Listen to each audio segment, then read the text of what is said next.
Bonjour, bonjour et bienvenue dans Dimanche Investigation. Je suis ravi de vous retrouver.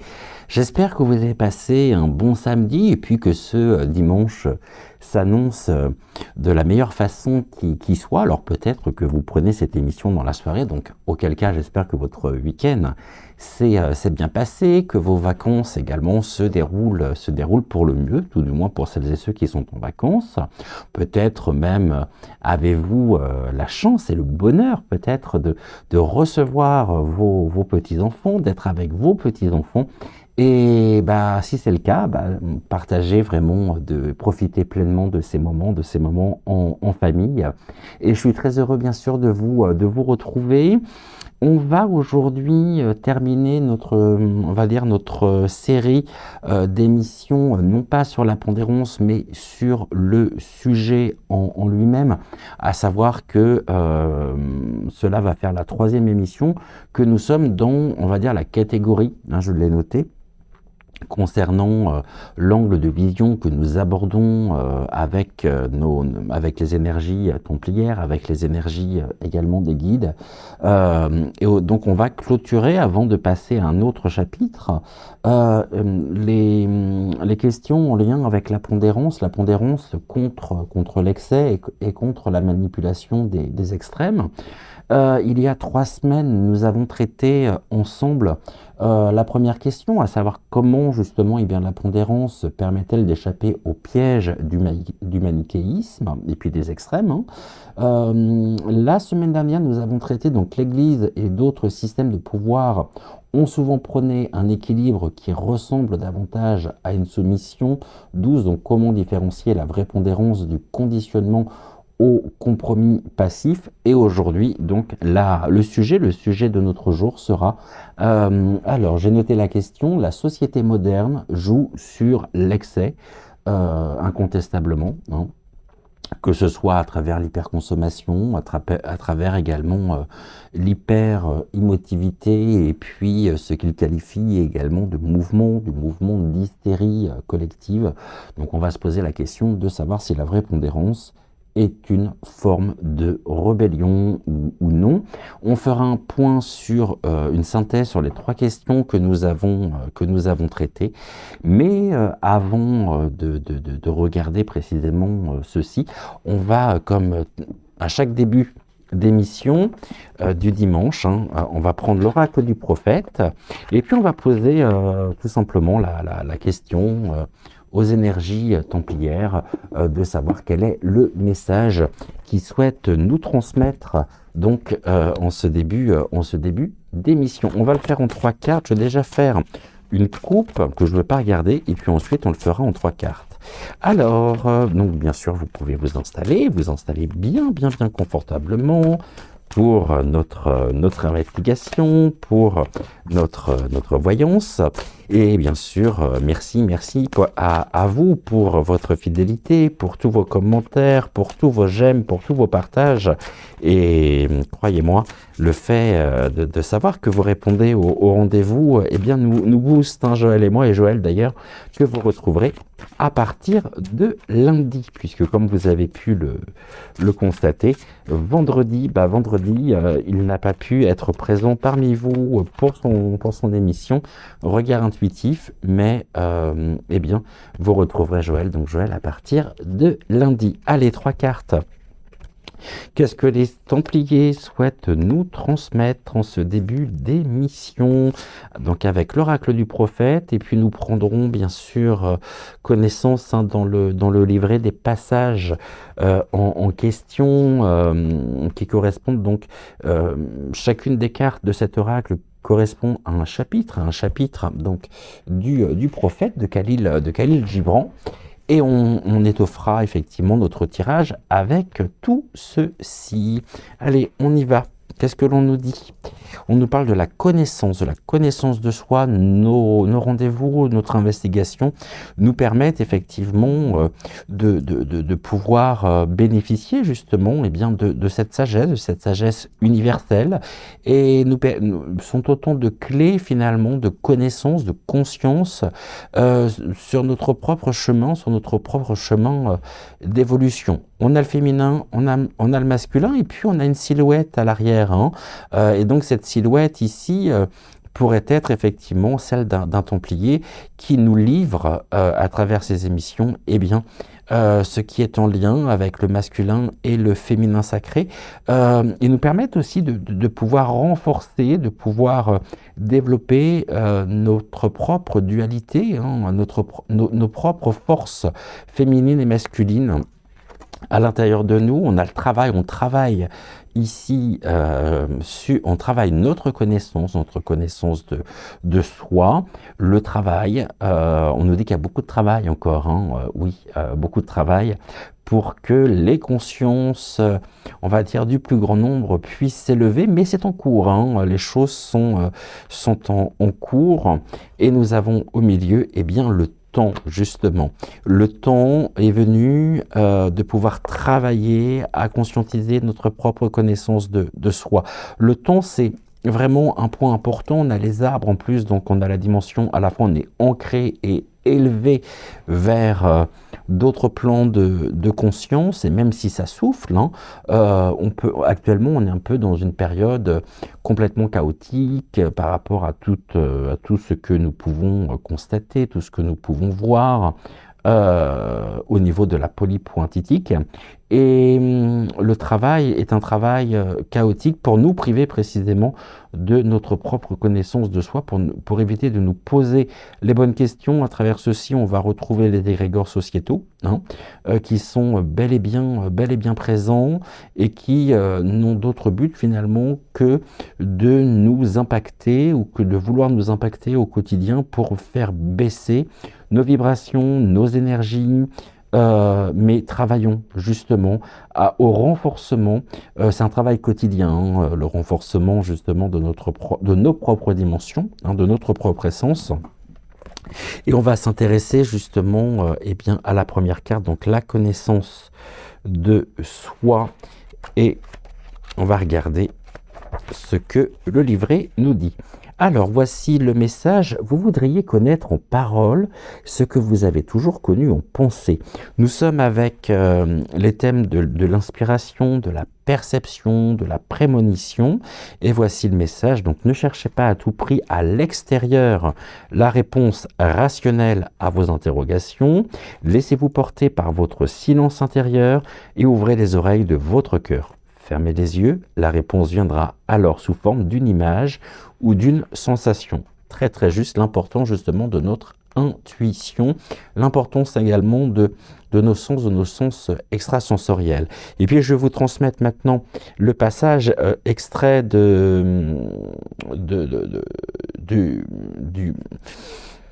livre de Khalil Gibran, donc le prophète. Voici ce que Khalil Gibran écrit. La connaissance de soi vous aide à écouter cette part de vous-même qui sait toute chose. C'est dans votre cœur que réside votre unité et votre puissance. La connaissance de soi vous invite à dépasser vos structures mentales ordinaires. On nous aide effectivement par rapport à ceci, à sortir du conditionnement pour pouvoir retrouver notre autonomie, notre indépendance. On nous dit votre savoir voilà. Je reprends, donc à dépasser vos structures mentales ordinaires, votre savoir intellectuel de la réalité extérieure, et à faire appel à votre intuition qui s'adresse directement à votre âme. Absolument, ceci est combien important par les temps qui courent, surtout, d'autant plus je dirais, en année 9. Et le travail maintenant, alors là c'est les adieux, où se trouve le travail? Le travail ne va pas se trouver en traversant la rue, ça c'est certain, non déplaise à certains. Alors le travail, les habits, les maisons, la joie, les peines, le travail. Alors, on nous dit ceci. Lorsque vous travaillez avec amour, donc on revient sur cette notion d'amour, mais finalement, l'amour est notre véritable vibration, eh bien, vous vous liez à vous-même, aux autres et à Dieu. Voici le message de la carte oracle. Donnez-vous la peine en toute chose et soyez impliqués. Aide-toi, le ciel t'aidera. La chance peut parfois aider, le travail toujours. Lorsque vous accomplissez une tâche avec conscience et présence, vous ne voyez pas le temps passer. Même si le travail que vous exercez aujourd'hui vous semble alimentaire, il vous aide non seulement à subvenir à vos besoins, mais aussi à réaliser des objectifs que vous vous êtes fixés dans un domaine qui vous tient à cœur. Ne dites pas « je gagne ma vie », votre vie, vous l'avez déjà. Quelle que soit l'activité que vous exercez, votre travail aide à réaliser la vie dont vous rêvez. Absolument vrai. Alors ça me parle énormément. Voici le passage issu donc du prophète. Le travail est l'expression de l'ouvrage de votre cœur. Prendre de la peine dans votre activité professionnelle ne devrait pas être source de souffrance. Au contraire, le travail bien fait débouche toujours sur un sentiment d'accomplissement et une sensation de joie. Quand vous travaillez avec amour, vous devenez l'aide de la divine création. Votre main permet de participer au plan divin. Vous devenez le co-créateur de votre vie. Ai-je besoin de rajouter quoi que ce soit par rapport justement à cet extrait combien puissant et combien parlant? On va maintenant regarder la carte du temps. Alors avec le temps, alors le temps n'est pas là, où est le temps? Ça me fait penser à une chanson de Charles Aznavour, Le temps. Le temps. Une chanson que j'aime beaucoup d'ailleurs. Le temps. Le temps n'est-il pas comme l'amour, indivisible et immobile? Le présent est le seul moment où vous pouvez agir. Tellement vrai. Nous sommes avec les énergies de concentration, d'entrain, d'action. Et voici le message, vous ne voyez pas le temps passer. Votre activité du moment est si prenante que vous avez perdu la notion du temps. Les heures sont devenues des minutes et les minutes des secondes. Vous êtes incapable de mesurer le temps que vous avez passé à votre ouvrage. Quand on aime, on ne compte pas. Cet adage semble vous correspondre. Si le temps est sans limite, votre corps connaît les siennes et pourrait vous les faire sentir si vous ne vous accordez pas un moment de repos de temps en temps. Absolument. Et voici donc le passage du prophète, immobile et de toute éternité, le temps est. Il passe seulement dans votre tête. Les souvenirs du passé et les projections du futur prennent vie uniquement dans cet instant immuable appelé présent. Point fixe permanent à travers lequel tout est si bas se modifie et se transforme. Vos instants de vie ne s'accumulent pas dans un sablier. À l'image de l'amour, le temps laisse la création se mouvoir à l'infini dans l'instant présent. Absolument. Gratitude pour ces 3 premières cartes. Et bien justement, prenons le temps maintenant de nous connecter avec les guides, avec les templiers, les énergies templières pour répondre justement au sujet du jour. Je vous rappelle la question. Donc la société moderne, on parle de ce constat, la société moderne qui joue précisément sur l'excès à travers l'hyperconsommation, l'hyper-émotionnalité, l'hystérie collective. Donc, prenons le temps maintenant de répondre à cette question, à savoir si la vraie pondérance est une forme ou non, justement, de rébellion.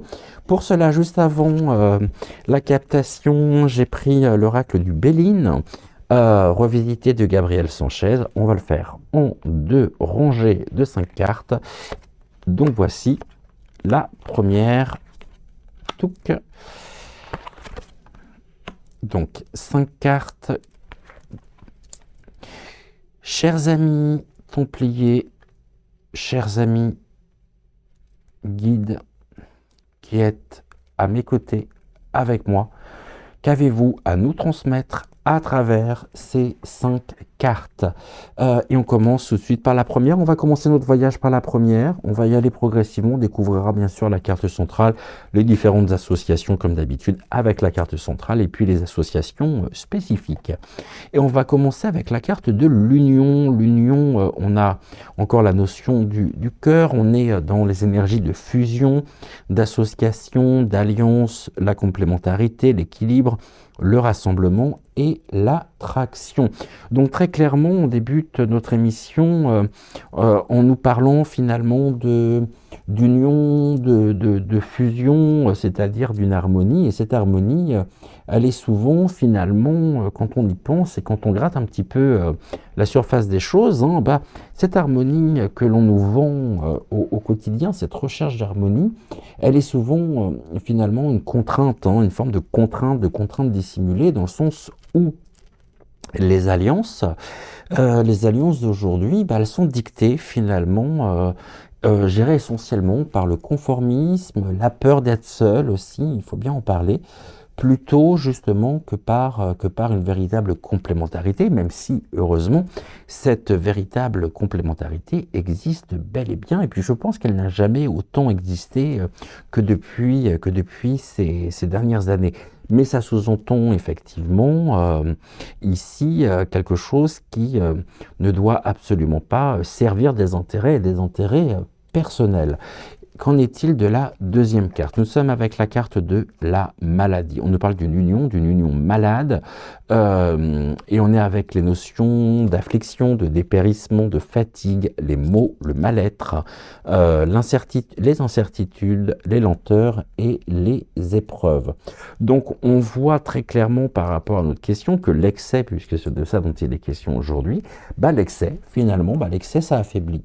Et l'organisme, lorsqu'il est, nos organismes, lorsqu'ils sont saturés, hein, saturés d'émotions qui se trouvent être exacerbées par les événements, peut-être même de stimulation constante aussi, hein, puisque nous sommes en continu stimulés par des tas d'informations, par des tas de messages, et en même temps, on a aussi la notion de dépendance, hein, dépendance diverse, et bien tout ceci épuise considérablement. C'est-à-dire que ce qui est présenté par certains aujourd'hui comme étant une libération, quand on y pense, en réalité, hein, c'est un poison, et c'est un poison, on me dit un poison, un lent poison. Qu'avons-nous ensuite? On a l'inconstance. Ok, donc à travers la carte de l'inconstance, ce sont les énergies d'irrégularité, de doute, d'incertitude, de défaillance, les troubles, les hésitations. C'est la carte centrale, en plus donc la carte pivot d'articulation de notre première rangée. Finalement, on nous dit très clairement que alors, le monde en lui-même, le monde ne veut pas, hein, que nous soyons stables, et nous vivons dans un monde, dans une société où finalement, à travers tous les égrégores, à travers toutes les décisions, tout nous pousse finalement à l'indécision, au doute. Tout est fait pour créer du doute permanent. Et puis, on a aussi, littéralement, on est confronté finalement aux ascenseurs émotionnels, à la volatilité émotionnelle. Et finalement, on voit que notamment notre société, elle souhaite des âmes, hein, elle souhaite que nous soyons des âmes ballottées justement par les courants qui nous sont imposés, c'est-à-dire incapables, hein, d'ancrer justement notre propre vérité. Ça ne veut pas dire qu'on ne le fait pas, attention, hein. Ici, on est encore une fois sur un message général, une grande tendance. On va retrouver la méchanceté, tiens, donc comme c'est curieux. Je vous rappelle que l'inconstance, elle est quand même entourée par la maladie et la méchanceté. Ça veut en dire long, hein. La méchanceté, c'est la vengeance, l'offense, les intentions nuisibles, le préjudice, l'oppression, les manipulations. Donc on nous parle de l'agressivité sociale, hein, la vengeance, la manipulation, qui sont devenus aujourd'hui, eh bien, des outils, des outils d'un monde finalement qui quelque part, eh bien, entretient, eh bien, par le conflit, qu'il soit généré ou qu'il soit... En tout cas, ça traduit quand même une très très grande frustration, beaucoup de conflits intérieurs actuellement par rapport à tout ce que nous vivons et finalement, l'oppression, elle ne se fait plus, hein, gérée par la force brute, mais par des mécanismes subtils, hein, d'influence et d'influence extérieure. Et puis ensuite, qu'est-ce que nous avons? Ah, enfin une carte positive, nous avons la carte du bonheur. Le bonheur, c'est la béatitude, c'est la félicité, la quête, également l'intuition, l'acceptation, la bénédiction et l'accueil. Donc on nous dit très clairement que malgré ces trois cartes centrales, qui représentent quelque part un petit peu les influences même de nos sociétés actuelles, hein, surtout au niveau, je dirais au niveau de l'Occident, on a quand même par la carte du bonheur, on commence par l'union et on finit par le bonheur, donc on voit bien qu'il existe, heureusement d'ailleurs, hein, et c'est confirmé ici, une quête plus profonde, c'est-à-dire que qu'en est-il du bonheur?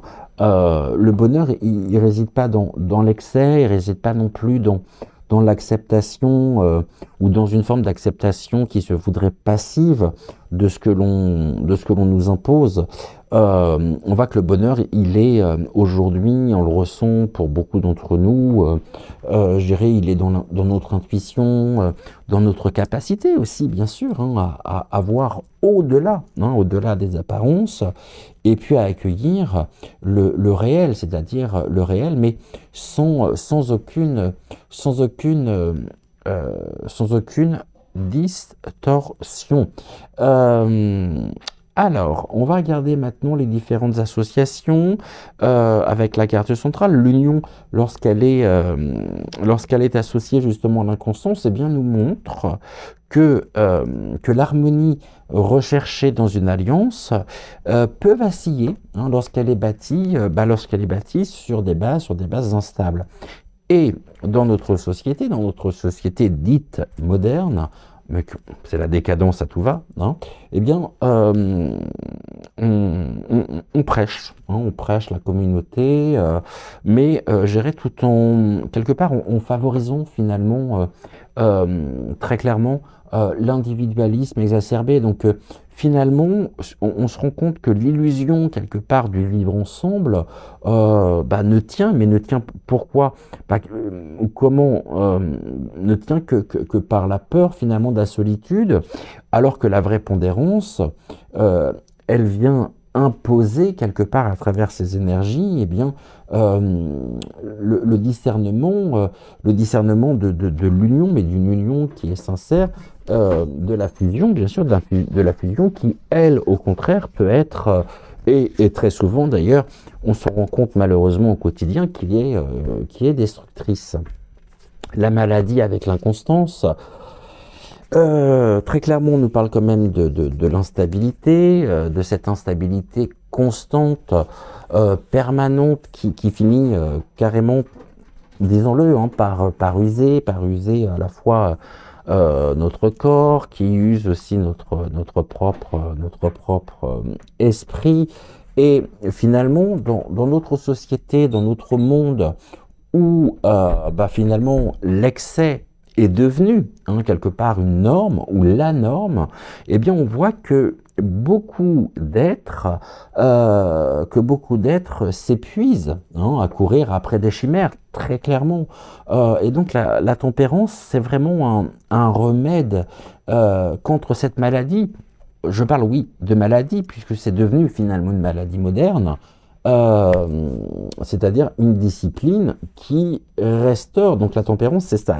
La tempérance, c'est une discipline qui permet de restaurer eh bien, l'équilibre, notre équilibre vital. La carte de la méchanceté maintenant avec l'inconstance, voilà, on nous parle de la malveillance, tiens donc comme c'est curieux. Et cette malveillance, elle trouve un terreau fertile dans les résolutions.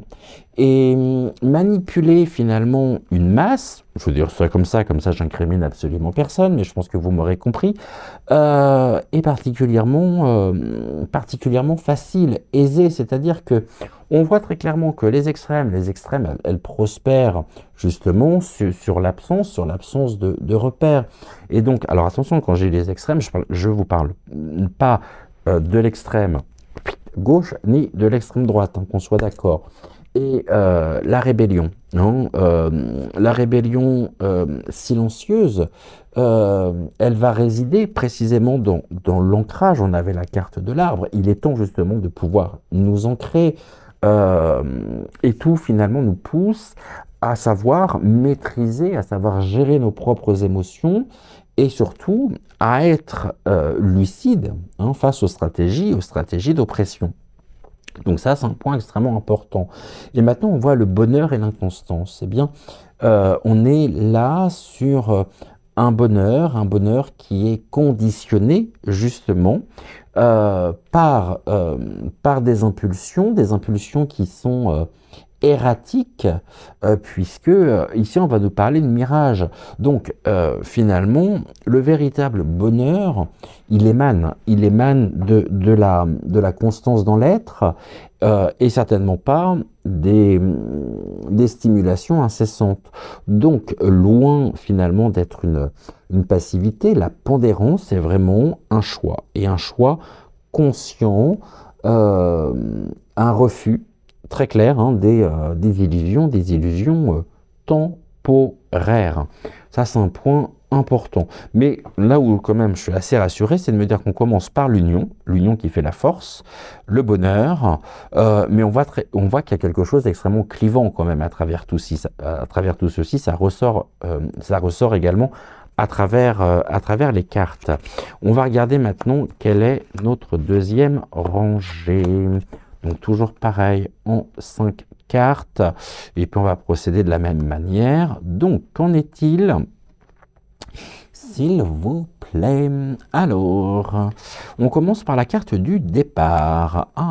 Très très intéressant, surtout couplé justement à la carte de l'union.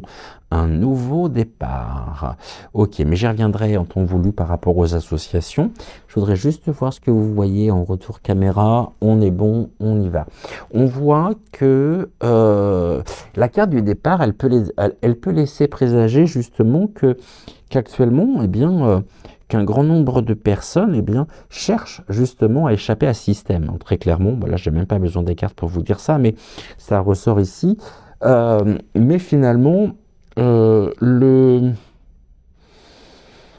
détachement, c'est une épreuve en soi, parce que quelque part, quitter ce que l'on connaît, remettre en question aussi tout le conditionnement, s'exige un courage que peu finalement osent affronter, encore, ou que trop peu osent affronter. Je pense que le réveil va être difficile en même temps pour un grand nombre de personnes. Ça fait quand même un certain temps que je le dis, mais on le voit encore extrêmement, très clairement ici. C'est comme si d'un côté, face justement à toutes ces personnes dont nous faisons partie, qui tentent justement d'échapper de ce système, il y a encore ici de l'union pour rester une union passive quelque part, des gens qui bien sûr se plaignent, crient, s'insurgent, se trouvent complètement être concernés par les événements, mais très clairement, voilà. Tout dépend de nous, et tout dépend de l'attitude que nous adoptons face à ce que nous vivons, parce que c'est quand même historique ce que nous vivons. Et combien historique, hein, ce grand retournement de conscience. C'est très fort en tout cas, mais on a bien deux cœurs qui brûlent, donc ça nous montre bien qu'il y a deux clans quelque part, qu'on le veuille ou non. Qu'est-ce que nous avons après? On a l'infortune. Tiens, donc on revient sur des cartes encore négatives. L'infortune avec les énergies de déconvenue, de vieillesse, d'incapacité, de déconfiture, de limites physiques et de mésaventure. Donc là, on nous parle d'un échec, non seulement de l'échec, on nous parle aussi de la fatigue, des limites physiques qui sont brandies finalement, comme une forme de menace, c'est-à-dire que finalement tout est fait pour nous persuader aujourd'hui que sortir du moule, parce que c'est ça dont il est question. En même temps, on a tellement été conditionnés, mais que sortir du moule, conduit finalement, si vous sortez du moule, vous allez droit à votre perte, c'est-à-dire que ça conduit justement à la ruine, mais finalement, est-ce que c'est réellement une perte ou une transformation qui est quant à elle, plus que nécessaire. Qu'est-ce que nous avons en carte centrale? On retrouve la fatalité, on revient sur la carte du temps, sur la notion du temps, les choses inéluctables, la finalité, les limites, les frontières et les échanges. Donc, quelque part, à travers cette carte, on a ici la plus grande des manipulations. Donc, quelque part, ouais, à travers la fatalité, se cache justement peut-être la plus grande manipulation qui est l'idée, l'idée que en étant fataliste, on pourrait se dire oui, mais de toute façon tout est écrit, que rien ne peut être changé. Mais ça, c'est des discours qu'on entend encore malheureusement trop souvent aujourd'hui. Et je pense qu'on peut être nombreux d'ailleurs à témoigner par rapport à ça. Mais finalement, c'est-à-dire que ces personnes sont devenues fatalistes parce qu'elles ont été poussées finalement. Elles ont littéralement été poussées à accepter, véhiculées aussi par les boîtes à merde au quotidien. Elles ont été donc poussées à accepter finalement l'ordre établi et en les convainquant quelque part que cet ordre établi il est naturel et puis il est inévitable.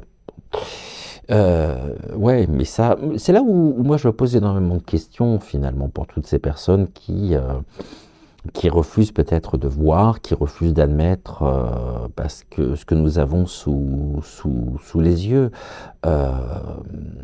Et c'est vrai que aujourd'hui, il va être important, on nous dit qu'il est temps justement de pouvoir quitter cette infortune, donc vraiment d'échapper à ce système. N'oublions pas que nous sommes beaucoup plus nombreux face à eux.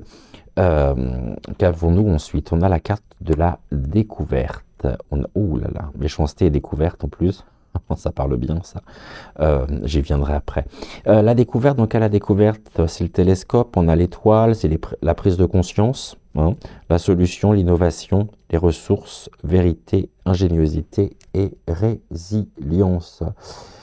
On nous dit que malgré ceci, que nous sommes nombreux à voir, c'est-à-dire que nous sommes nombreux à avoir compris finalement que nous pouvions choisir une autre voie et qu'il était possible justement de nous extraire de cette mécanique que l'on tente justement de nous imposer. Et puis on finit par quoi? Waouh, la carte de la destinée. À la destinée, on a donc le destin, le choix, la décision, le chemin de vie, la réponse, la voie de l'âme. Ici, on nous parle de la véritable destinée, qui est pas celle justement que l'on nous vend. Mais je ne sais pas comment on pourrait finalement le faire conscientiser au plus grand nombre. La véritable destinée, elle n'est pas celle que l'on nous vend, celle que l'on nous dicte au quotidien. La véritable destinée, elle est celle, au contraire, que nous façonnons et que nous façonnons en brisant et ça c'est important, hein, c'est-à-dire en brisant finalement le conditionnement vraiment et en prenant la responsabilité surtout de nos décisions. Je vous avouerai très honnêtement que c'est aussi l'une des raisons très précises qui m'a fait arrêter les voyances actu. Parce que j'avais vraiment l'impression finalement de maintenir ce mal-être général, et que finalement, tant que cette prise de conscience n'est pas faite, que nous sommes acteurs de notre propre devenir et que c'est à nous, justement, au quotidien, de pouvoir œuvrer pour échapper à ce système, je me sentais un petit peu limité finalement, plus que limité. Et puis on a vu à travers les dernières émissions, les dernières voyances sur l'actu qu'on tourneront. Donc je crois qu'on a absolument tout découvert, hein, et enfin une grande partie des choses. Là, de toute façon, la vérité est en marche, hein, qu'on le veuille ou non. On a l'inconstance avec la fatalité en carte centrale, donc c'est intéressant, non? Puisque ces deux cartes elles viennent aussi renforcer justement l'idée euh, de, de notre société où finalement, bien, en tant qu'individu, nous sommes perpétuellement ballottés, c'est-à-dire en même temps, tout est fait pour rendre notre ancrage de plus en plus difficile. De nous. J'ai l'impression en même temps que tout est fait en même temps pour nous perdre, pour que nous ne trouvions plus finalement notre propre voie, notre propre chemin. Mais là aussi, ce n'est qu'une illusion, hein. C'est une illusion qui est entretenue justement pour éviter que nous prenions conscience de notre véritable pouvoir. Or, nous sommes nombreux à l'avoir conscientisé, ceci. Et on a en même temps quelque chose d'intéressant, c'est parce que d'un côté, on a le départ, maintenant on va passer aux différentes associations, on a le départ avec la fatalité. Et le départ à la fatalité, c'est très clairement, les guides nous disent, donc les guides, quand je parle des guides, si jamais c'est votre première émission, les guides qui se font la voix justement des énergies templières, puisque les énergies templières sont tellement fortes vibratoirement et sur un plan, sur une fréquence tellement élevée que je ne peux me connecter directement à eux, sans quoi j'exploserais, hein, je crois tout simplement, mais le départ et la fatalité, finalement, on nous dit quoi? Les guides nous disent quoi? Est-ce qu'on fuit le destin, hein, ou est-ce qu'on l'accepte? Mais c'est une fuite en même temps qui n'est pas réellement une fuite, c'est salvateur. Dans le sens où beaucoup pensent justement que la fuite, c'est une liberté, alors que finalement la fuite, elle est souvent là aussi quelque part une soumission à la peur. Et donc la pondérance en elle-même, puisque c'est le sujet de nos émissions, la pondérance, elle nous enseigne à affronter, elle nous enseigne également à transformer justement les épreuves sans nous disperser précisément dans des illusions de renouveau et de renouveau constant. L'infortune et la fatalité. On nous parle de la défaite ou d'une forme de défaite qui finalement, est-ce que cette défaite en soi, est-ce que c'est une fin ou est-ce que c'est une transition? Et là aussi, dans nos sociétés, on va dire occidentales et plus particulièrement, je dirais européennes, mais au niveau occidental, tout est fait pour nous conditionner, hein, à voir les échecs comme des condamnations, alors que finalement, ils sont des leçons. Les échecs sont des leçons très clairement. Et la véritable pondérance, elle va reposer précisément, les guides me disent, sur la sagesse de voir au-delà aussi, au-delà du moment et du moment présent. La découverte avec la fatalité, on nous parle des prises de conscience qui euh, chaque prise de conscience, finalement, modifie considérablement notre propre destin. C'est-à-dire que en découvrant justement les vérités, non, les vérités qui dérangent, nous échappons quelque part à la fatalité imposée. Et la tempérance en elle-même, elle réside précisément dans l'art, de discerner, de ne pas se laisser aspirer justement par les dogmes, mais de cultiver une force, notre propre force intérieure, telle que nous l'avons évoqué justement la semaine dernière. Et puis enfin, la dernière carte, la destinée, avec la fatalité. Là aussi, c'est très intéressant parce que finalement, ça nous met sur la piste. euh, Là aussi, on a la connaissance de soi et qui était la première carte. Et là, on est sur finalement les guides nous demandent si nous choisissons justement notre chemin ou si notre propre chemin est déjà écrit. Et la tempérance, finalement, elle enseigne quoi? Elle enseigne que la liberté, elle ne se situe pas dans un choix absolu, mais plutôt dans la manière justement de marcher ce chemin.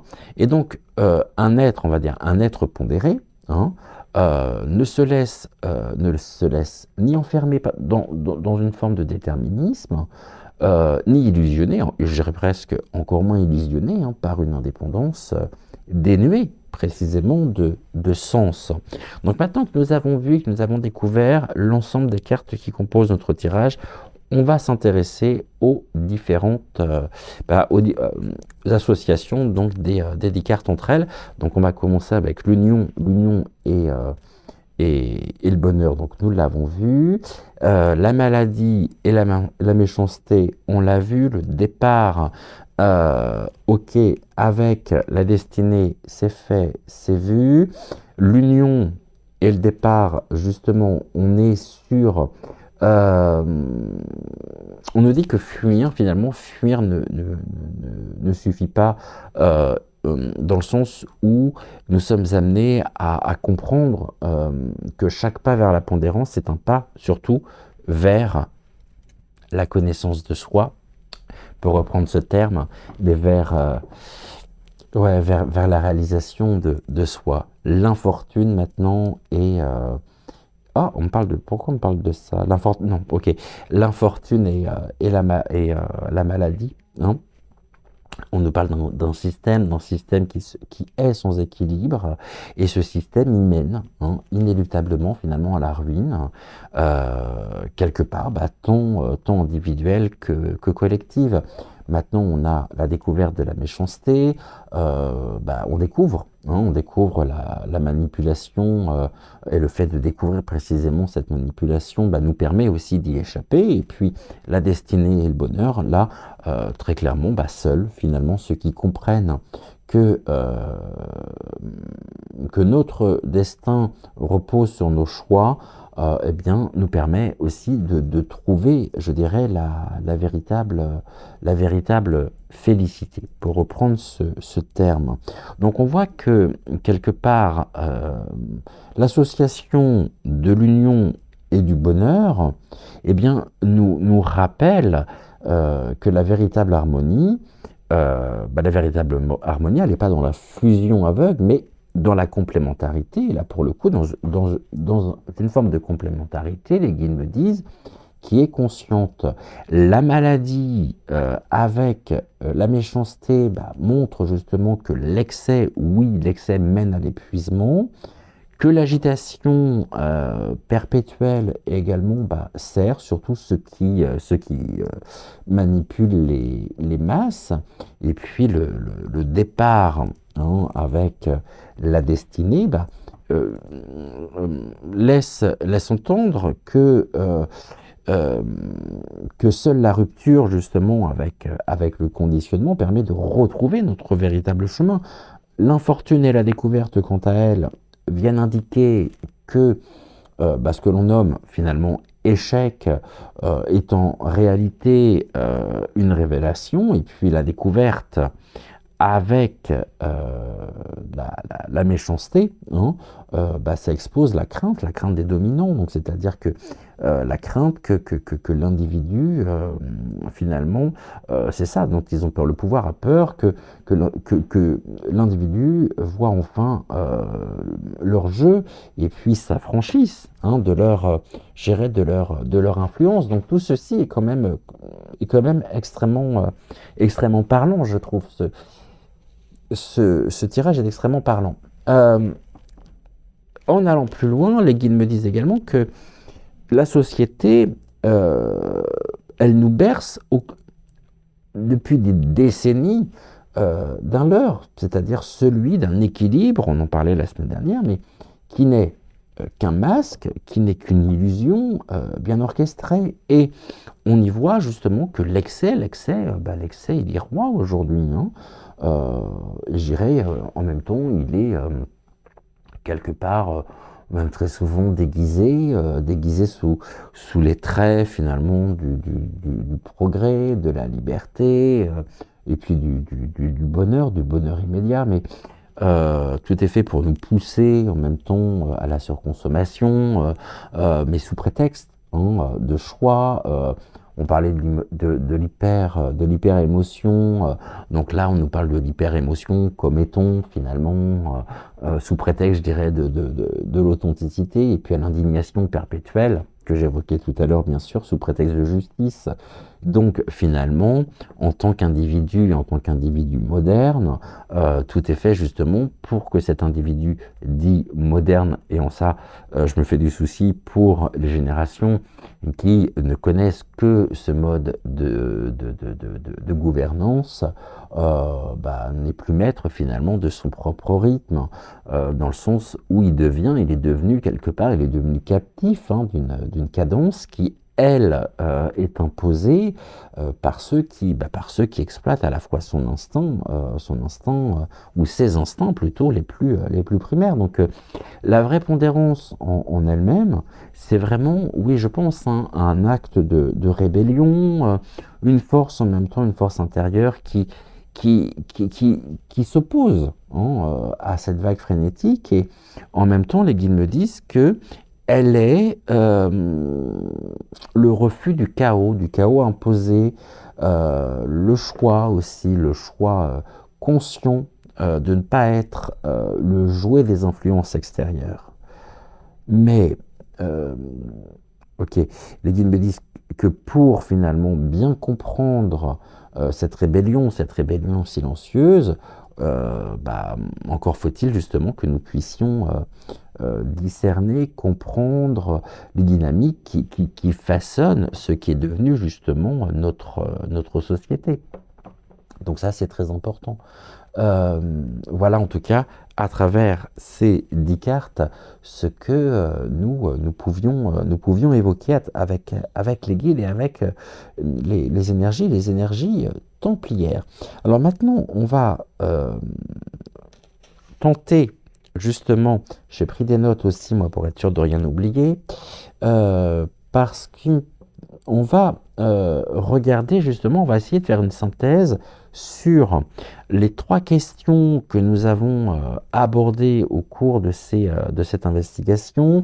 La première étant, je l'ai notée, je vais vous la donner tout de suite, c'était justement comment la pondérance permet-elle d'échapper au piège du manichéisme et des extrêmes qui polarisent la société, donc que ce soit la polypointictique, la religion et les émotions.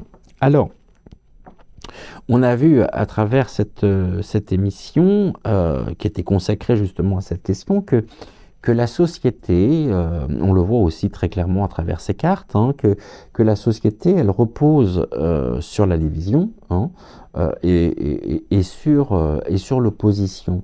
Et on voit notamment que dans un grand nombre de sphères dites polypointictiques, religieuses, émotionnelles également, eh bien, on assiste à quoi? On assiste à des discours qui sont binaires, à la multiplication en même temps de ces discours binaires, c'est-à-dire droite contre gauche. On le retrouve là, hein, avec l'union en même temps droite contre gauche, croyants contre athées, pro et anti sur chaque sujet, sur chaque sujet brûlant.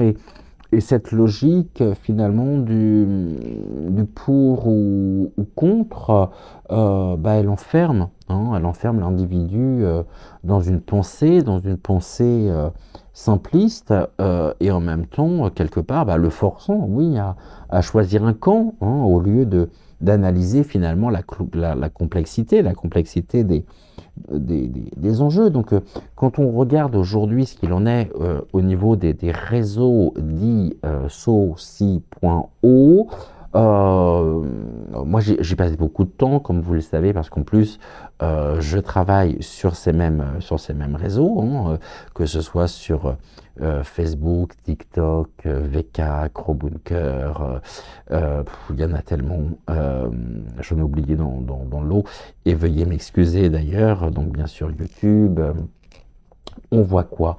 On voit que les réseaux dits .so./sio sont devenus littéralement des arènes.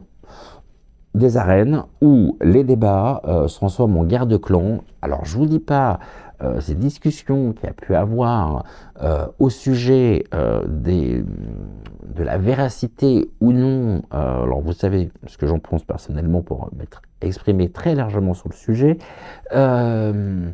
Concernant donc la série des révélations de Candace Owen, il y a encore des gens pour croire que, j'en dis pas plus. Donc du coup, très clairement, on voit que, et je pense ne pas être le seul à avoir fait le constat, que chaque parti finalement se sent légitime dans sa radicalité. Ça, c'est un truc de fou, hein.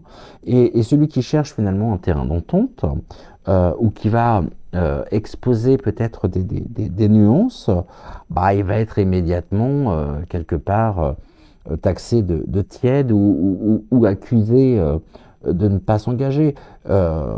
Et les guides me disent que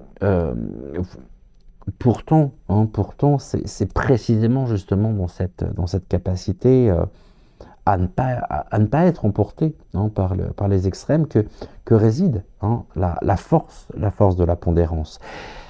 Les guides me disent que la vraie pondérance, elle ne veut pas dire, elle ne signifie pas rester neutre par confort, mais discerner les nuances et puis refuser aussi de céder à la réaction émotionnelle immédiate. C'est-à-dire que, on va prendre un exemple pour étayer ceci, un journaliste face à un sujet polé.mic, il peut choisir de ne pas adopter un angle sensationnaliste, et il pourrait choisir justement d'exposer les faits de manière à la fois mesurée et argumentée.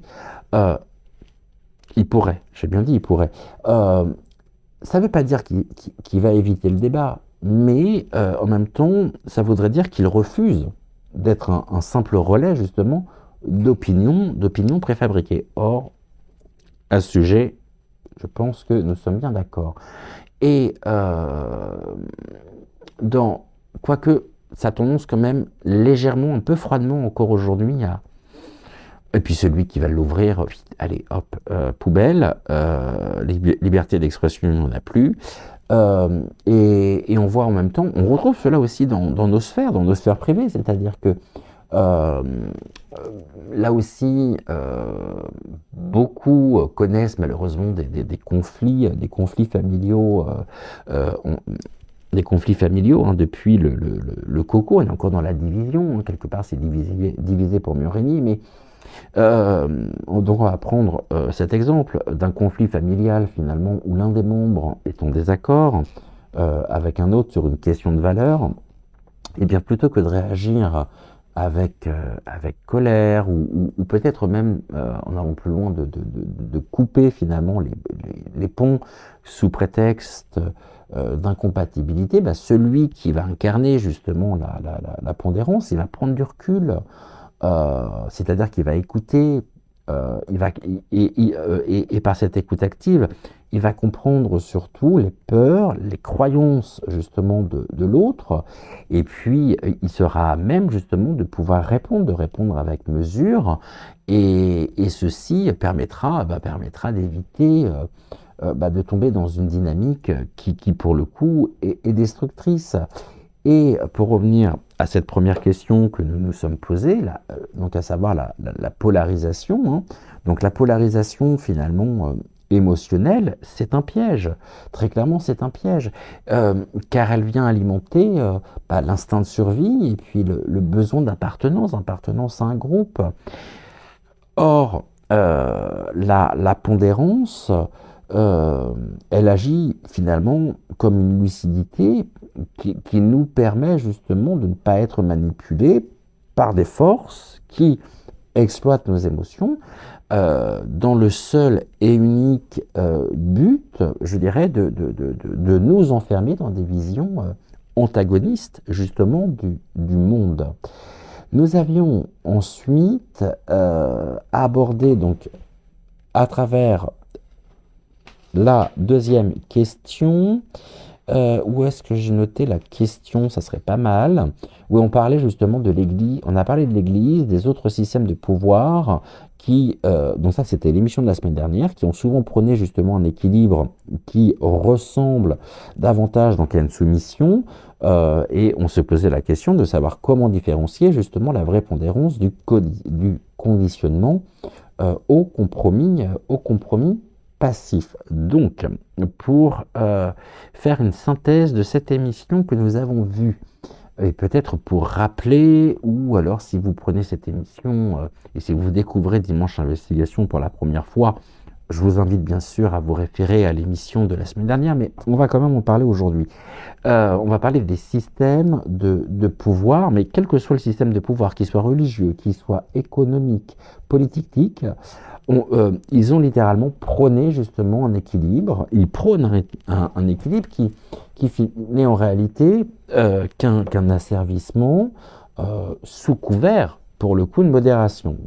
Et l'Église, par exemple, elle a historiquement enseigné, c'est ça qui est effroyable, elle a enseigné quoi? Elle a enseigné justement la soumission comme une vertu, en prêchant justement la patience et l'acceptation face aux injustices, alors là non plus par sagesse, mais justement dans le seul et unique but de préserver justement l'ordre établi. Et aujourd'hui, eh bien cette logique, elle se retrouve également partout. Elle se retrouve non seulement dans le monde du travail, justement où la vente, où l'on vante, pardonnez-moi, la gestion du stress, la résilience, comme des qualités essentielles. Mais finalement, on peut se poser la question, dans quel but, hein? Et finalement, très souvent, il s'agit quelque part, il ne s'agit pas d'apprendre à gérer sainement hein, les difficultés, mais d'inculquer, dur à dire ça, d'inculquer justement aux individus bien une acceptation passive de conditions, mais de conditions qui sont devenues complètement toxiques. C'est-à-dire que lorsqu'un employé est surchargé de travail, très souvent, on va lui proposer justement des séances de méditation, peut-être même du coaching en développement personnel, alors que le vrai problème, il est structurel. C'est une gestion inhumaine, parce que on est dedans aujourd'hui, une gestion inhumaine justement des ressources. Et donc la vraie pondérance, elle consiste justement à ne pas confondre. Je me suis largement exprimé sur ce sujet la semaine dernière, la patience et puis l'acceptation aveugle. Et un individu justement pondéré ne se laissera pas justement écraser par l'injustice sous prétexte justement qu'il faut savoir s'adapter. Il sait attendre justement son moment, il sait doser son énergie, il sait choisir ses combats. C'est-à-dire que l'individu qui fait preuve justement de pondérance, quelque part ne cède pas, hein, ni à la révolte brutale qui pourrait le desservir, ni à la soumission justement qui, là pour le coup, pourrait le détruire. Ok, les guides me parlent également d'un autre exemple concret qui est celui des relations personnelles. Et on va prendre l'exemple d'une personne qui est engagée dans un couple déséquilibré. Eh bien, cette personne, elle peut se voir conseiller justement de faire des compromis. On va lui dire de mettre, très souvent, on va même lui conseiller, ou il lui sera conseillé de mettre de l'eau dans son vin, mais finalement, si le déséquilibre il est profond, la vraie pondérance en elle-même n'est pas dans le compromis passif, absolument pas. Elle est dans l'évaluation, mais dans une évaluation lucide justement de la situation, et puis la décision qui en découlera. Donc, et on voit que parfois, justement, pour aller plus loin, eh bien, l'équilibre véritable, il passe par un départ, on l'a ici, et non par un ajustement justement constant au détriment de soi. Hein, donc le conditionnement finalement au compromis passif, il repose sur quoi? Il repose sur une peur, sur la peur du changement, la peur du conflit, et la vraie pondérance, eh bien, elle repose, quant à elle, sur la maîtrise, sur cette maîtrise intérieure. C'est-à-dire savoir quand agir, et surtout quand attendre, quand s'adapter, et quand rompre, justement, avec un système toxique. Aujourd'hui, on a parlé, et nous parlons de l'hyperstimulation, c'est-à-dire que, je vais revenir sur ce sujet, qui est notre troisième question, hein, à savoir que nous vivons aujourd'hui dans une société, dans une époque d'hyper, justement, stimulation, où absolument tout est conçu pour exacerber à la fois les désirs, nos désirs et nos émotions. Je parlais de l'hyperconsommation tout à l'heure. L'hyperconsommation, c'est cette abondance justement d'offres à laquelle nous assistons qui finalement crée véritablement un sentiment d'insatisfaction perpétuelle. On est dans l'algorithme des publicités en ligne. On assiste tous à ça, on le constate tous, qui pousse finalement à acheter toujours plus. Pourquoi? Parce que finalement, on a fini par nous faire croire que le bonheur, il dépend justement de l'acquisition et de l'acquisition constante. J'inclus dans la question d'aujourd'hui la question de l'hyper justement émotionnalité ou l'hyper-émotion. Et là, je prends un exemple. On va parler des événements médiatiques. On voit que chaque événement médiatique aujourd'hui est littéralement transformé, comment je pourrais dire, en drame. C'est du drama, c'est du drama collectif. Et l'indignation que j'évoquais tout à l'heure, cette indignation finalement permanente, malheureusement, elle est en passe, si ce n'est déjà fait, de devenir une norme où chacun finalement est poussé à réagir immédiatement, instantanément. Et puis, je prenais l'exemple de l'hystérie collective, dans le sens où là, on va retrouver quoi? On va retrouver la peur qui est utilisée justement comme, on va dire les choses très clairement, comme levier de contrôle. Donc, les crises, qu'elles soient sanitaires, économiques, géopolitiques, elles sont amplifiées. Elles sont amplifiées pour justifier justement des restrictions, des changements en même temps de comportements qui sont forcés. Donc, dans ce contexte, ou dans le contexte dans lequel nous sommes, choisir, incarner la pondérance, c'est un acte révolutionnaire. Je suis peut-être en train de devenir moi-même révolutionnaire. Et ne pas consommer justement pour combler un pseudo-vide intérieur, ne pas réagir non plus à l'instant à une provocation, ne pas se laisser non plus aspirer hein, par ce flux incessant des émotions collectives. Là aussi, et j'irais même là surtout, c'est reprendre notre pouvoir personnel. Et prenons l'exemple de quelqu'un qui décide finalement de vivre selon, je dirais, la simplicité, mais ou dans une forme de simplicité volontaire. Euh, on évoquait ce monde qui glorifie hein, la possession,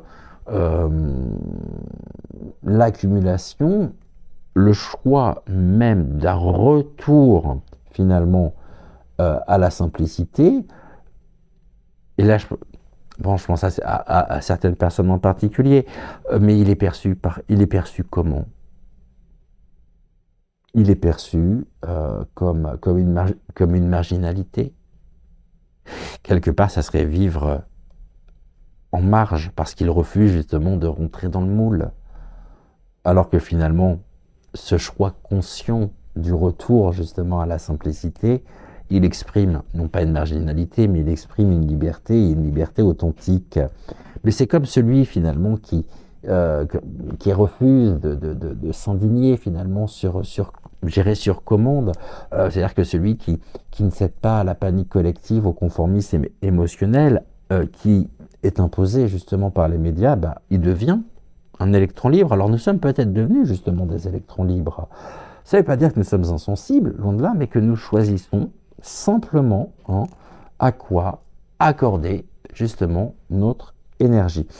Et par conséquent, eh bien la vraie rébellion, elle ne consiste pas à hurler plus fort, je dirais, hein, que les autres, mais de refuser justement d'être un pantin manipulé par les excès ambiants.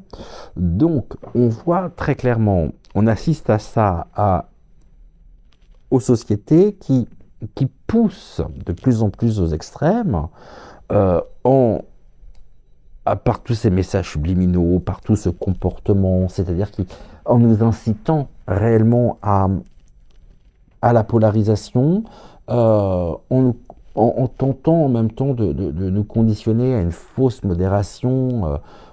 Mais finalement, ça sert les intérêts de qui? Ça sert pas nos intérêts, ça sert les intérêts du pouvoir.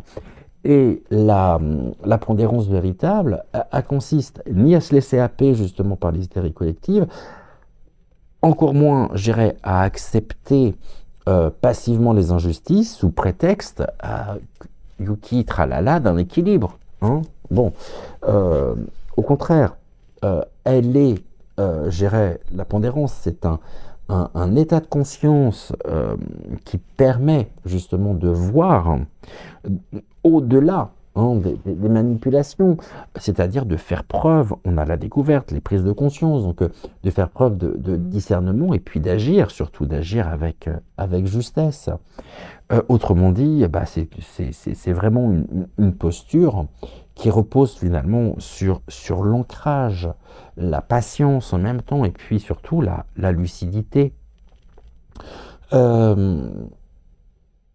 Ok, les guides me disent la pondérance en elle-même, elle va refuser hein, le réflexe ou ses réactions réflexes et puis privilégier la réflexion, c'est-à-dire qu'elle ne va pas, elle ne fuit pas la confrontation, mais elle va pas s'y jeter, inutilement. Et donc, de ce fait, la véritable pondérance, à la fois un bouclier, hein, un bouclier justement contre les influences toxiques, et puis une lame affûtée qui tranche justement qui tranche les illusions. Et dans notre monde d'excès, encore une fois, de contrôle, celles et ceux d'entre nous qui tentent d'incarner hein, la vraie pondérance, eh bien, on peut en être fier. Nous pouvons en être fiers parce que nous reprenons finalement et nous avons repris notre propre souveraineté. C'est-à-dire que on ne subit plus, nous choisissons On ne va plus réagir, on agit, on tente d'agir. Quelque part, on ne suit plus non plus les masses et nous traçons eh bien notre propre chemin, notre propre voie. Et les guides me disent que c'est précisément justement en cela que la vraie pondérance, c'est une rébellion, et une rébellion profonde. Pourquoi? Tout simplement parce qu'elle nous rend libres. Maintenant, en allant plus loin, on va parler de l'euro.peu. Parce qu'on me montre la carte justement de l'euro, voilà, vous m'avez compris, et puis du monde occidental, qui se présente, je pense ne pas être le seul à m'être fait la réflexion, donc qui se présente comme des bastions de démocratie, de liberté, de progrès. Ouais. Mais quand on observe finalement les dynamiques actuelles, on a compris qu'il y a une vérité beaucoup plus sombre, qui s'est dessinée, c'est celle d'un contrôle, celle du contrôle subtil exercé par nos élites pointeux, qui exploitent à fond la polarisation et puis la fausse modération pour tenter de façonner gérer les comportements collectifs. Donc ils sont loin d'être, et c'est loin quelque part tout ceci d'être un pur délire complotiste. On est réellement sur une mécanique qui est bien réelle et qui s'appuie sur des stratégies qui sont éprouvées et qui visent justement à conditionner les peuples à penser, à agir dans un cadre bien précis, tout en leur donnant finalement l'illusion du choix et l'illusion de la liberté. D'ailleurs, au sujet de la liberté, j'aimerais vous partager j'aimerais vous partager un passage d'un livre que je suis en train de lire actuellement qui s'appelle L'Empire des Anges de Bernard Werber. Et j'ai trouvé ce passage mais tellement parlant, en tout cas ça a résonné en moi, et ça fait justement allusion à ce que nous évoquons. Je vous le lirai après, j'irai le chercher après. On va continuer, on va parler du pouvoir de polarisation, c'est-à-dire le diviser pour mieux régner. Ça, bizarrement, c'est ce à quoi on assiste depuis tellement longtemps, trop longtemps. Et donc le premier, et c'est un premier levier, c'est le premier levier de contrôle, le premier levier justement de contrôle qui repose sur cette division permanente justement des populations.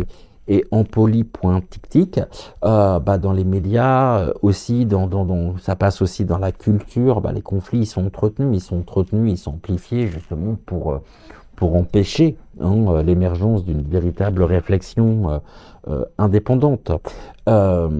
Et on voit justement que dans tous les pays, c'est ça qui est saisissant, que dans tous les pays européens, eh bien la politique, elle est devenue finalement un jeu de clivage extrême. Regardons justement ce qui se passe sur notre territoire.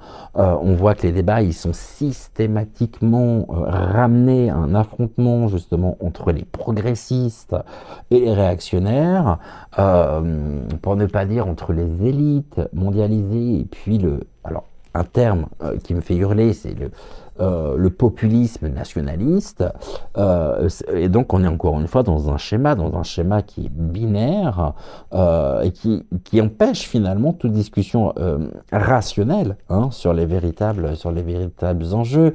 Et regardons justement tout ce grand théâtre des élections dites président point ciel. Le scénario il est toujours ou presque toujours le même, c'est-à-dire on nous présente très gentiment un sauveur face à une menace, oh là là, et cela vient réduire justement la réflexion dite polypointique, à un choix finalement du moindre mal. Euh, et ce procédé, il est utilisé vraiment, pourquoi il est utilisé pour éviter justement que de véritables alternatives, elles émergent. Et donc, de ce fait, eh bien, je veux dire, enfin, je vais pas dire nous, je veux dire le peuple, hein. Le peuple, il croit choisir, il a l'illusion de choisir, alors qu'en réalité, finalement, le cadre, il a été défini bien en amont. Et regardons, je parlais de sujets quand même en lien avec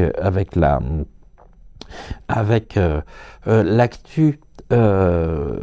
Parlons de l'identité nationale, de l'immigration, du féminisme, de la transition aussi dite écologique, qui sont mais constamment utilisées justement dans quel but? Là aussi, attiser les tensions, très clairement. On a les merdias de masse qui, eux, sont poincés par des groupes privés ou qui sont littéralement contrôlés justement par des gouffres qui nous mentent. Ils vont mettre en avant les aspects finalement les plus radicaux de chaque camp. Pourquoi? Pour attiser très clairement les passions, hein, et puis pour rendre toute nuance inaudible. Et le résultat de tout ça, c'est une société qui est fragmentée et où chacun voit l'autre justement comme un ennemi, je dirais, ouais, vraiment comme un ennemi, détournant finalement. Ainsi, on est dans une stratégie, donc ça vient détourner l'attention très claire des véritables responsables des injustices sociales et des injustices économiques.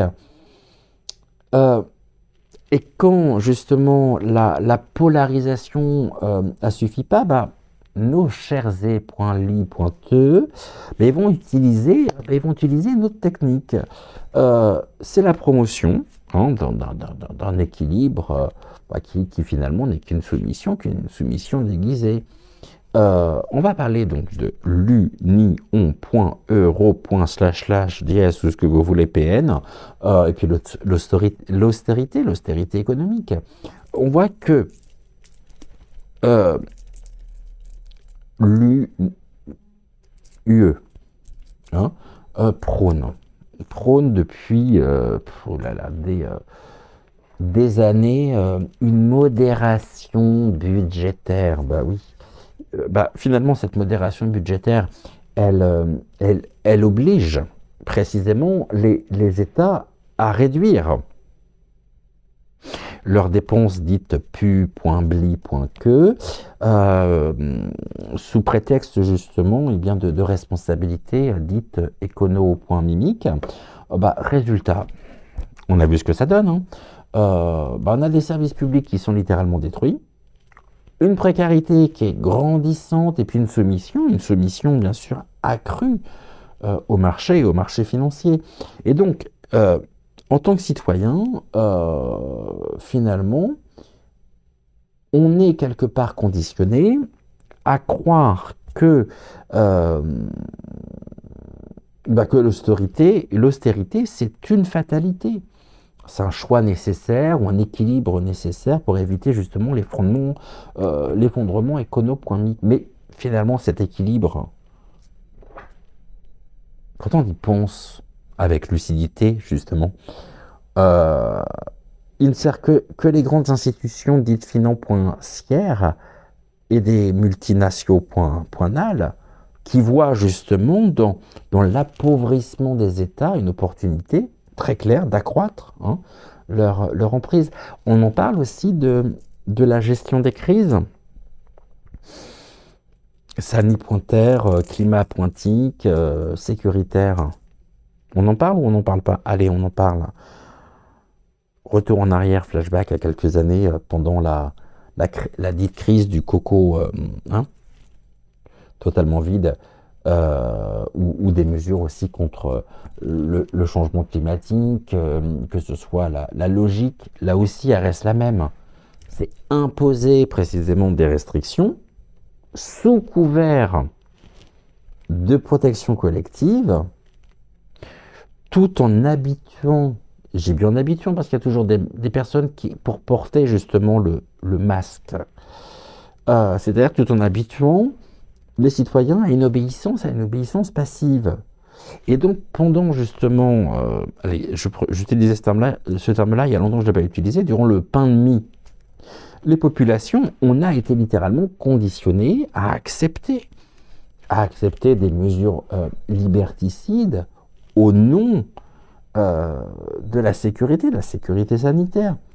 Alors, je ne vais pas tous les citer, mais on va parler, pour illustrer, du couvre-feu, des passes sanitaires, de l'interdiction de déplacement, au nom du principe de précaution qui a été littéralement détourné pour créer un précédent, c'est-à-dire celui d'une société où les plus lointains peut à tout moment suspendre nos libertés individuelles si cela sert eh bien, un bien commun qui est lui-même, rappelons-le quand même, est défini par une élite techno-pointique. Et donc de ce fait, on en vient progressivement au nom, N-O-M, comprendra qui comprendra, où l'idée même finalement de ce nom, qui a souvent été décrié et qui a souvent été relégué à une simple théorie finalement de mangeur de compote, finalement cette alors, sujet sensible. Les guides me disent sujet sensible, je sais. Le nom, il désigne quoi? Il désigne très clairement un ensemble finalement de dynamiques globales qui vise à concentrer le pouvoir justement entre les mains de quelques institutions, on va dire supranationaux.nal, des grandes entreprises et puis des groupes d'influence bien sûr, qui façonnent les polypointiques mondiales. Et c'est complètement dans le sujet parce que finalement on parle de la polarisation, donc ces élites elles utilisent les notions justement de polarisation, de fausse modération pour pouvoir asseoir précisément leur contrôle. Et ça passe notamment par un contrôle des émotions, contrôle de l'information, c'est-à-dire on revient sur les réseaux dits sociaux, les merdias, qui sont finalement inondés de contenus qui sont destinés justement à provoquer des réactions extrêmes. Et donc on est dans une forme de manipulation finalement des émotions pour le coup collectives, qui vont générer de la peur, qui vont générer de la colère, qui vont générer un espoir illusoire, dans le but justement d'empêcher l'analyse critique. Qu'en est-il concernant la surveillance, les restrictions des libertés, là aussi, sous prétexte finalement de sécurité? Alors le terreau.isme, la cybercrimi.nali.t, les crises dites sani.ter, les États ont multiplié les lois limitant justement les libertés individuelles. Et donc l'acceptation quelque part progressive, de ces mesures, ça a créé un précédent qui rend toute contestation aujourd'hui, bien sûr, plus difficile. Et cet exemple, on l'a retrouvé notamment dans la répression très forte des GJ, à savoir que la crise, justement, le mouvement des GJ elle a mis surtout, et gratitude à toutes les personnes qui étaient dans ces mouvements, elle a mis en lumière l'intransigeance justement du gouv qui ment, Macaron, Vasine Ier, il y a longtemps que je ne l'avais pas cité, lui, face à une révolte, qui a été considérée comme populaire, mais qui était pour le coup légitime. Et des millions finalement de Français réclamaient une justice sociale, fiscale, et la seule réponse du pseudo-pouvoir fut une brutalité policière sans précédent, hein, sous, disons-le, sous la Ve République.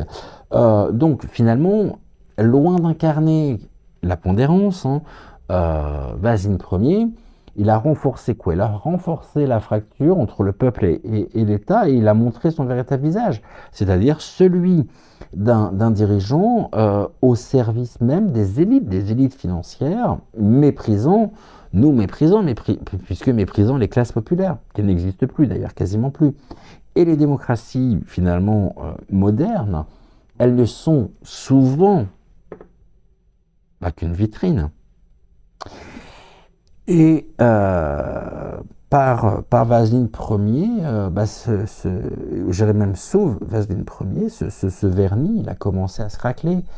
Et il a révélé justement une concentration du pouvoir aux mains de quelques-uns. Donc la manipulation des institutions, l'usage aussi des stratégies autoritaires sont réellement des outils clés de son exercice du pouvoir.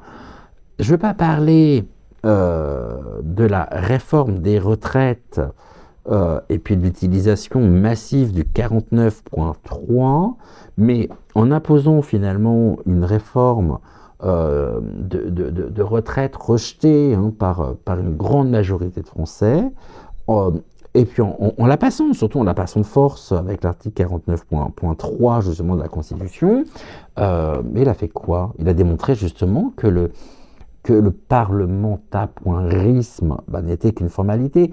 Donc en fait, il n'y a pas de débat. Il n'y a pas de débat démocratique lorsque les décisions, elles sont imposées sans vote. Ce qui vient refléter finalement un mode de gouvernance oligarchique où le pouvoir il est exercé pour le bénéfice d'une minorité sous couvert, malheureusement, de pragmatisme économique. Donc finalement, face à un climat polypointique qui est complètement explosif et puis une montée des extrêmes en tout genre, Vasine Ier, il a trouvé une bonne idée. Hein.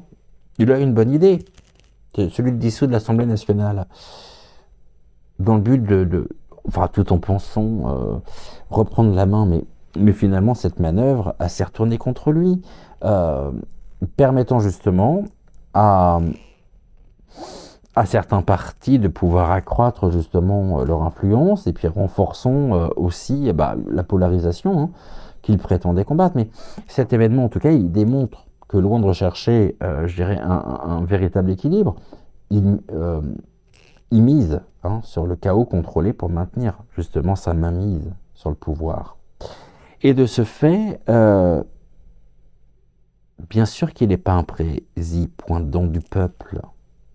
Il est un gestionnaire du capitalisme financier, mais mondialisé. Il vient d'où? De Rothschild, avant justement son entrée en politique où il était nul, archi nul, il n'y connaissait rien. Mais en tout cas, ça en fait un indice majeur. Et sa vision finalement de la gouvernance, il est aligné avec les intérêts de ceux qui détiennent, bien sûr, les véritables leviers du pouvoir, à savoir les multinationales, les banques, les organisations supranationales. Donc finalement, Vasine Ier, il y a longtemps que je n'ai pas parlé de lui sur la chaîne, il a multiplié les discours en faveur d'un gouffre qui ment globalisé, tout en affirmant finalement que la souveraineté nationale c'était un vestige du passé. Donc finalement, cette rhétorique s'aligne parfaitement hein, avec les objectifs finalement du Forum économique mondial de Davos, qui promeut justement une société ultra connectée, ultra surveillée, et puis dépossédée de ses libertés fondamentales, sous couvert, là aussi sous couvert de progrès technologiques. Donc, sous couvert en même temps de lutte contre contre le pain de mie, le gouvernement hein, a instauré l'un des systèmes de contrôle de population, mais les plus stricts d'Europe, et en conditionnant justement l'accès aux espaces publics à un pass numérique. Il a fait quoi? Il a testé très clairement un modèle de société où nous devions prouver en permanence finalement notre conformité aux règles imposées. Et ce type de dispositif, c'est une étape très claire vers un crédit social à la chinoise. Et encore, où chaque citoyen serait noté et sanctionné en fonction de son obéissance.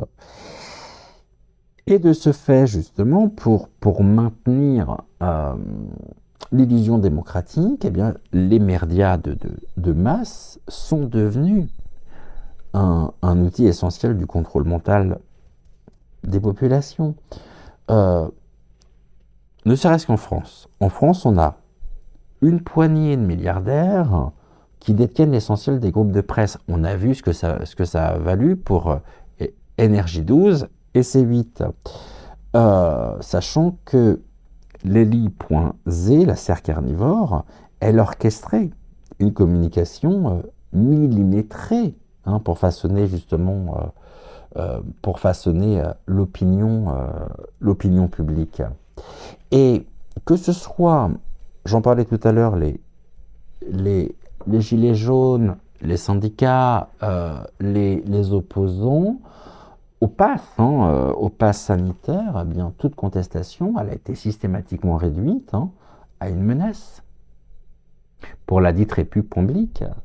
Donc les merdias, les boîtes à merde alignées justement sur la ligne de l'exécutif, elles ont construit un récit où Vasile Ier est apparu comme le dernier rempart justement contre le chaos, ce qui a permis de justifier pour beaucoup son autoritarisme. Donc n'oublions pas, mes amis, que la peur c'est vraiment un outil qui est extrêmement puissant pour maintenir justement une population sous contrôle. Et on retrouve les mêmes dynamiques, que ce soit dans le terreau.risme, dans la gestion des pains de mie, ou même du changement climatique. Chaque crise, très clairement, est aujourd'hui utilisée pour légitimer de nouvelles restrictions des libertés. C'est-à-dire que le discours dominant, il martèle que sans ces mesures exceptionnelles, le pays il sombrera dans le chaos, et ce qui vient justifier finalement l'intrusion dans nos vies privées, de plus en plus présente, de les pointa.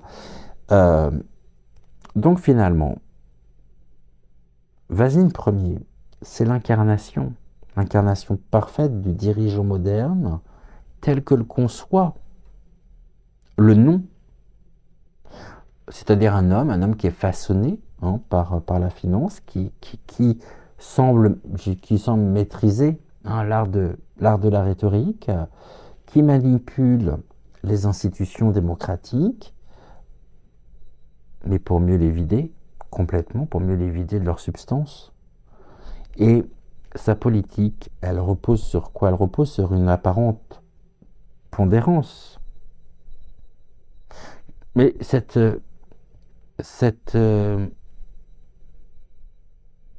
apparente pondérance, elle masque finalement, quand on y pense, elle masque une concentration finalement du pouvoir, et puis une répression systématique toute dissidence. Donc, dans un monde finalement où l'excès est devenu la norme, qu'il s'agisse, on en a parlé, de surconsommation, d'hystérie médiatique, de polarisation polypointitique, la véritable pondérance, hein, elle devient un acte de résistance. Donc refuser finalement de tomber dans la manipulation des extrêmes, c'est exiger un véritable débat démocrat pointique, et puis refuser justement les injonctions du conformisme qui sont autant, je dirais, d'actes qui défient le système en place. Donc la question en elle-même, elle n'est pas seulement de savoir si la pondérance est une forme de rébellion.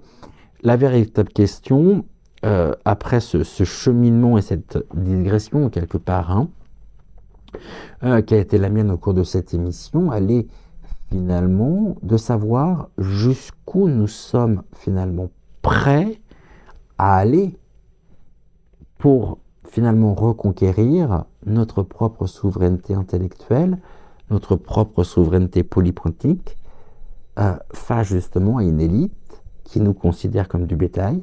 Et encore, je pense qu'ils auraient peut-être plus de... Ouais, bref, qui nous considèrent donc comme du bétail à gérer, plutôt comme des citoyens libres et des citoyens conscients. Oula, alors attendez, parce qu'on est en train de me parler en latin. Les guides...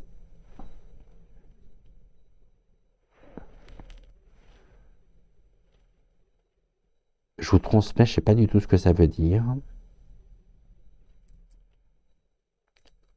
Non. Nobis. Dominé. Non. Nobis. Sed. Nomini. Tuo. Da gloriam. Oula. Non. Nomis dominé. Non. Nobis. Sed. Nomini. Tuo da gloriam.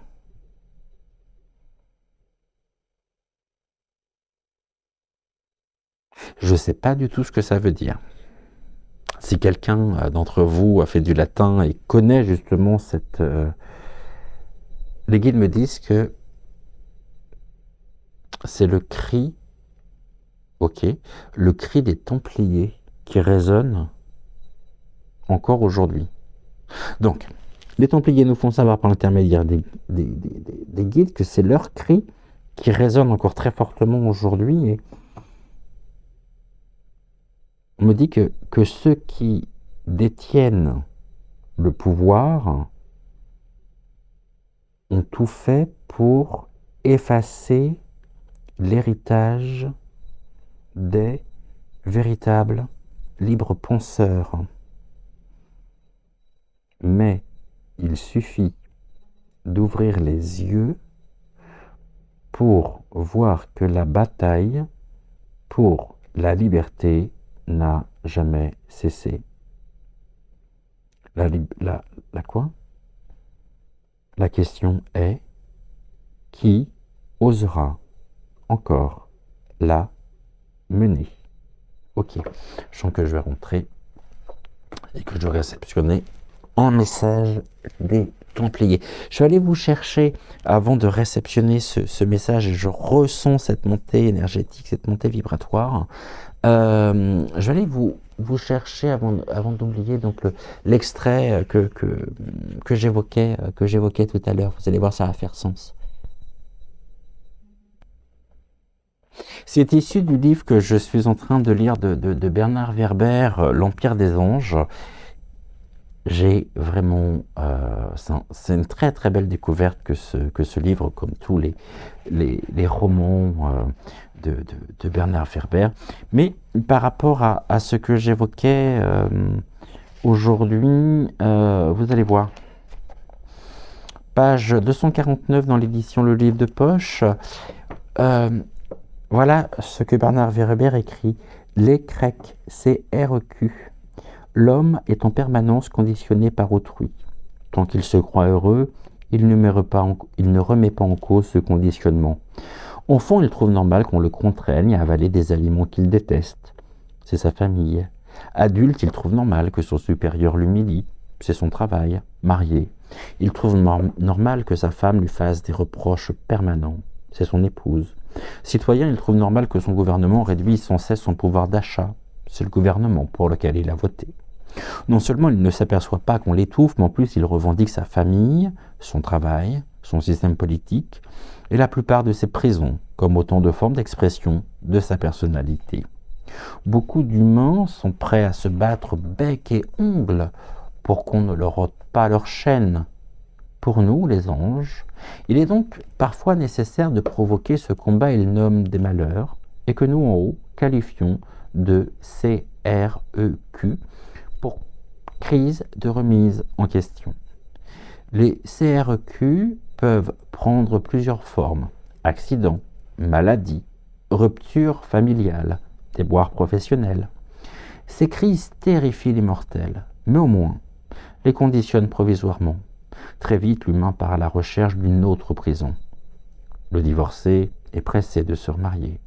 Le licencié accepte un travail encore plus pénible.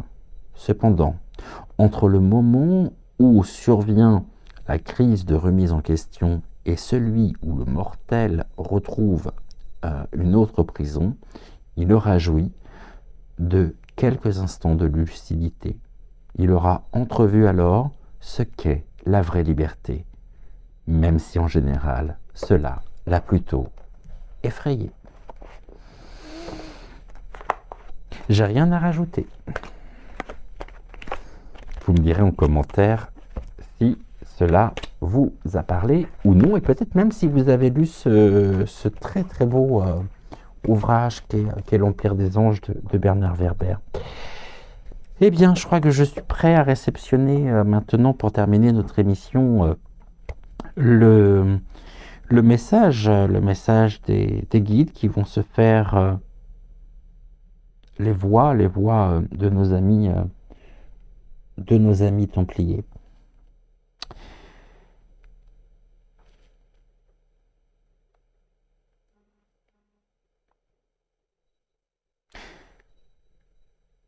Frères et sœurs de l'âme en quête de lumière. Les siècles ont passé, les pierres de nos commanderies ont été dispersées, nos bannières ont été brûlées et nos serments trahis par les puissants de ce monde. Mais ce qui est vrai demeure, et ce qui est juste survit à l'oubli. Vous qui recherchez la vérité au milieu des ombres d'un monde façonné par le mensonge, écoutez notre voix qui résonne à travers les âges. La terre que vous foulez est enchaînée, non par des fers visibles, mais par des dogmes, des illusions et des chaînes invisibles forgées dans l'esprit des hommes. Le pouvoir n'a jamais reposé sur la force brute, mais sur la maîtrise du récit, sur la confiscation du sens et sur l'enfermement des âmes dans une prison dont elles ne perçoivent pas les murs.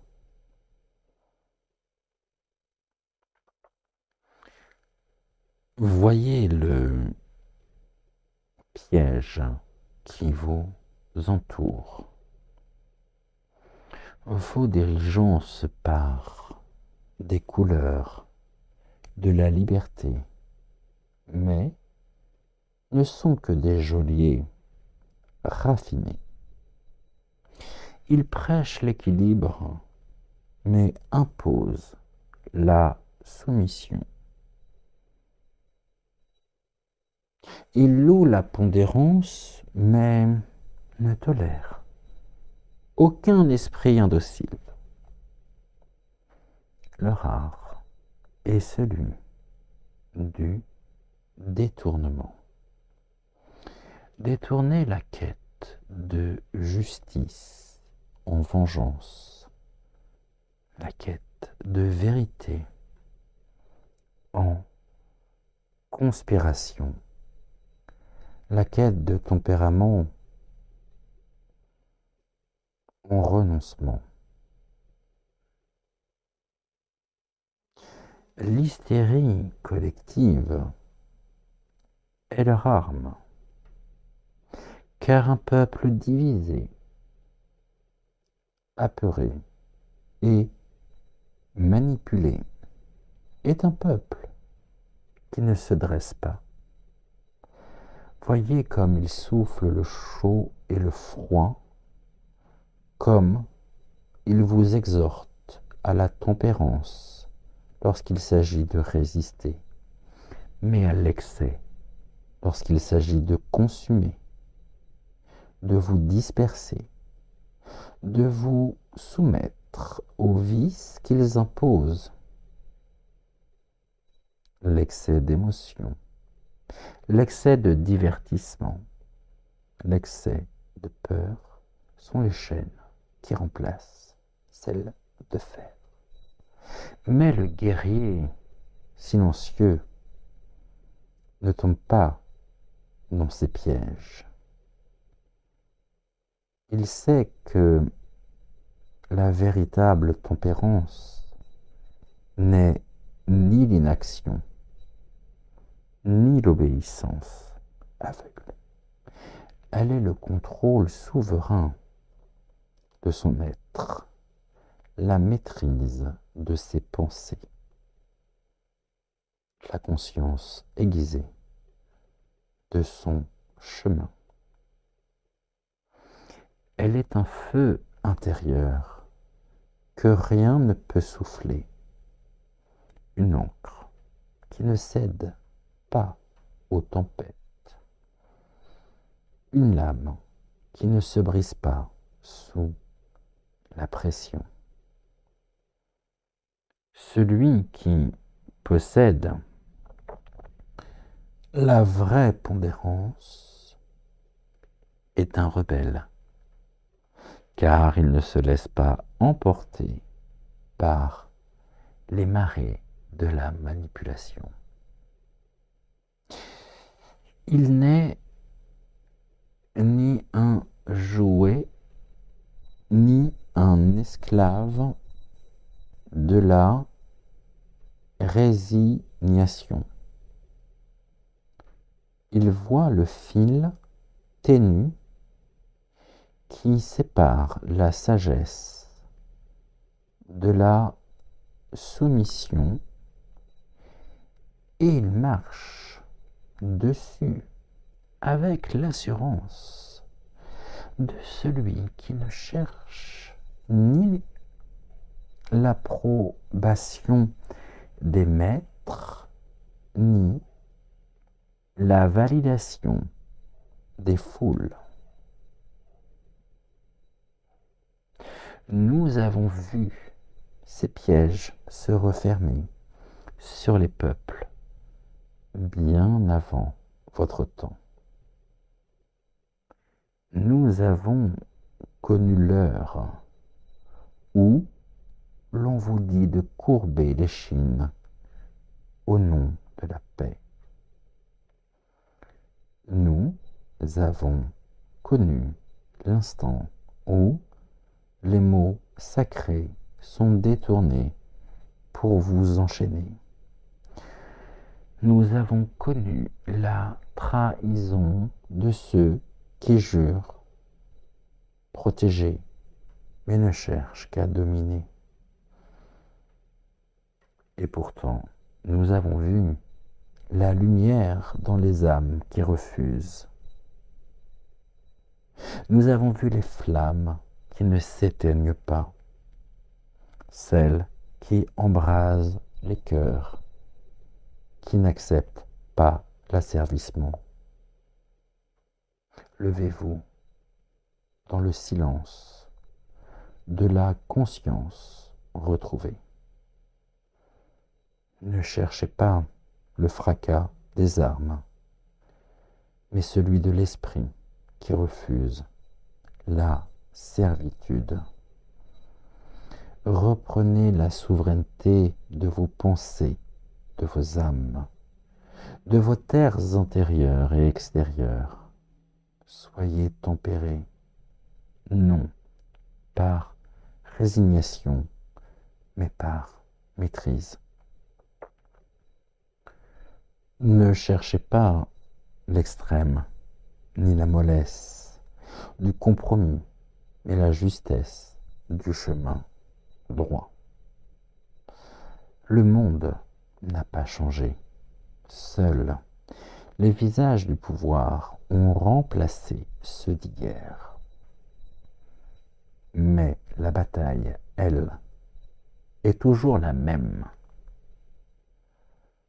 Ne soyez ni esclaves, ni tyrans, soyez souverains. Non nobis dominé, non nobis sed nomini tuo da gloriam. Loin de nous, Seigneur, mais pour la gloire de ton nom. Non nobis dominé, non nobis sed nomini tuo da gloriam. Loin de nous, Seigneur, mais pour la gloire de ton nom. Nous sommes là. Nous avons toujours été là. Et ceux qui entendent cet appel savent déjà ce qu'il leur reste à faire. Frères du temple.